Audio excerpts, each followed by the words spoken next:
Hello friends, আজকে আমি তোমাদের ইজি প্রসেসে রোমান নাম্বারস শেখাবো।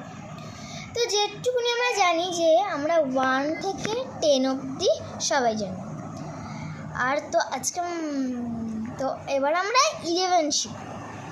11টা রাখলাম।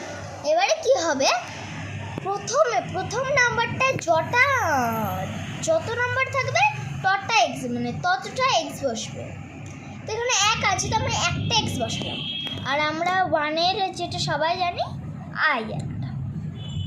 এবার 15টা দেখাচ্ছি। 15 এখানেও একটাই 1 আছে, তো আমরা এক্স বসালাম। আর 5-এ আমরা কি বসাই, ভি, তো আমরা ভি বসালাম। এরপর 20টায় 20 এখানে আমরা 10-এ একটা এক্স বসাই। আর এখানে দেখো 2 আছে, তার জন্য আমরা দুটো এক্স বসাবো।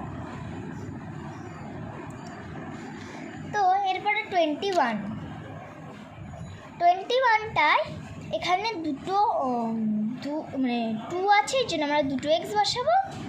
আর এখানে 1 আমরা সবাই জানি যে আই হয় একটা, জন্য আই বসাবো। তারপরে আবার 25-এ যাচ্ছি। 25-এ আমরা এখানে 2 আছে, দুটো এক্স বসাবো। দাঁড়াও,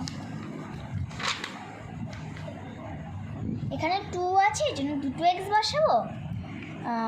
আর এখানে 5 আছে, তো 5-এ যেটা আমাদের হয় ভি, তো সেটা বসাবো। এবার আমরা 30 দেখছি। 30-তে আমাদের এখানে যেমন 20-তে আমরা দুটো এক্স বসিয়েছিলাম, 30-তে আমরা 3টে এক্স বসিয়ে দেবো। আর এরকমই যদি ইজি প্রসেসে তোমরা আরও ম্যাথ শিখতে দাও, তাহলে আমার ভিডিওটাতে লাইক এবং সাবস্ক্রাইব করে যাও।